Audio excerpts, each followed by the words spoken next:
Hola chicos, ¿cómo andan? Soy la señora Ana. ¿Están listos para algunos consejitos para poder seguir creciendo?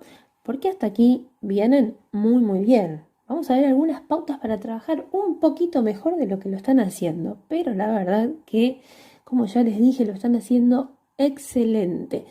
La señora está súper feliz, pero vamos a ir haciendo algunas marcaciones, sobre todo en prácticas del lenguaje, porque es una materia que es transversal al resto de las materias y es súper importante poder leer, escribir y tener las habilidades. ¿Se acuerdan que habíamos hablado en clase los primeros días? Sobre todo habíamos puesto unos carteles en el aula donde explicábamos cuáles eran las 4 prácticas del lenguaje que la señora iba a evaluar a lo largo del año. A ver, ¿quién se acuerda? Levanten la mano. Leer, muy bien. Escribir, escuchar y hablar. Perfecto. Esas eran las 4 prácticas del lenguaje que las teníamos pegadas, ¿se acuerdan? Encima, arriba del pizarrón, para poder recordarlas siempre porque son muy importantes. Estas estrategias que nos sirven para poder comunicarnos bien van a ser evaluadas a lo largo del año en todas las materias. Por eso vamos a recordar un poquito rápidamente de qué trataba cada una. Hablar tiene que ver con no solamente hacer ruidos y sonidos, ¿sí? Sino tiene que ver con expresar una idea clara, concreta, coherente, con seguridad de lo que estoy diciendo y por supuesto responsable sobre mis palabras. Escribir no es nada más que hacer rulitos y firuletes, tiene que ver con mi propia identidad, con lo que voy a transmitir con mi escritura. Por eso también cuando yo escribo estoy mostrando mi creatividad. Y tiene que ver también con el autoestima. Por eso muchos a veces no se animan a escribir y ven la hoja en blanco y les agarra pánico. Y dicen, yo no puedo, señor, a mí no me sale nada. Porque también estás mostrando parte de tu sensibilidad, de lo que vos sos, de tu carácter. Y a algunos no les gusta mostrar tanto eso. Entonces cuesta escribir porque es expresar lo que uno siente. Generalmente de manera escrita cuesta un poquito más que cuando uno habla. Escuchar no es solo oír, ¿sí? Un pajarito que pasa, tiene que ver con la atención que se pone, con comprender lo que se está diciendo, con entender lo que se escucha y muchas veces, en la mayoría de los casos, tiene que ver, ¿se acuerdan cuando estábamos en clases y todos querían hablar a la vez? Y la señora decía, por favor, levanten la mano, escuchen, o otro compañero decía algo y otro hablaba encima y se quejaba. ¿Por qué eso pasa? Porque escuchar tiene que ver con la tolerancia, con respetar lo que el otro está diciendo, con aguantar en silencio y escuchar tranquilamente lo que el otro está diciendo para comprenderlo.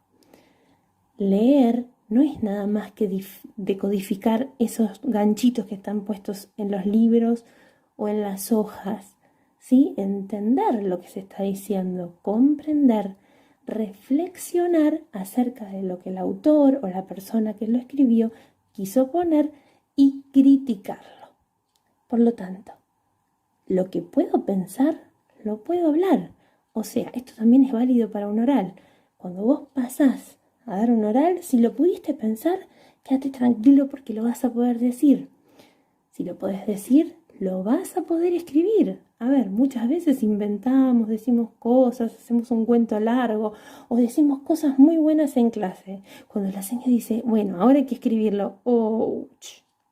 Bueno, también nos pasa que lo que puedo escribir, lo puedo leer.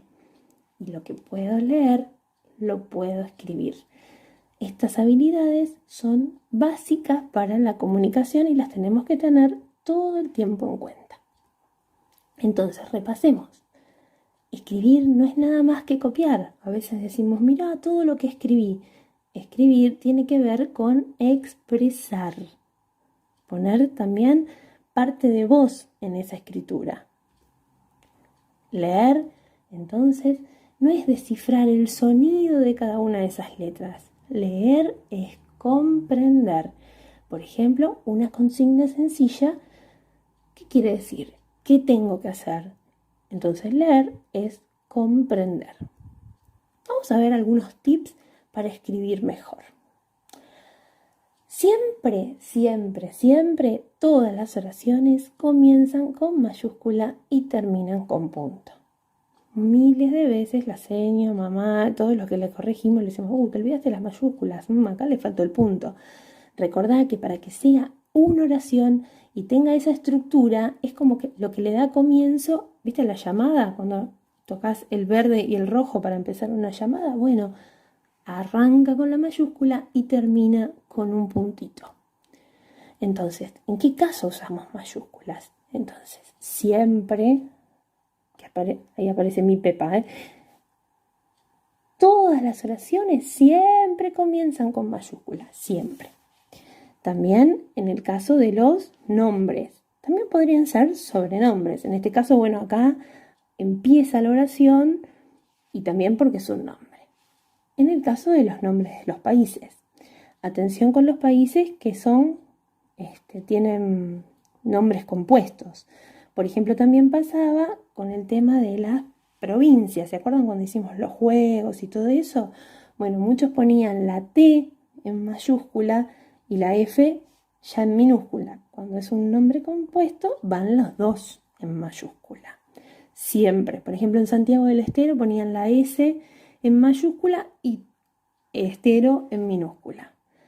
Empezamos con mayúscula, los nombres de las marcas también, los nombres de los planetas, las siglas. En la otra clase la señora les explicó que era una sigla. Son las primeras letras de lo que significa, por ejemplo, en este caso, Organización Mundial de la Salud. Los nombres de las enfermedades. Acá, por ejemplo, cuando se cita el nombre de una obra, los titulares, por ejemplo, también, y los nombres, por ejemplo, en este caso, que son un sustantivo propio, los nombres de los autores. Esto siempre, con que hagan eso está suficiente. Hay muchos casos más, empecemos por esos. Otro error frecuente es mantener un tipo de letra. Por ejemplo, vienen escribiendo perfectamente con cursiva y de repente aparece una mayúscula en imprenta. Bueno, no. Si estoy escribiendo en cursiva, la mayúscula tiene que ser cursiva. Lo mismo si estoy escribiendo en imprenta. ¿Puedo escribir en imprenta? Sí, pero no hagas entonces unas mayúsculas súper divinas y llenas de rulos porque en ese momento ahí no corresponden.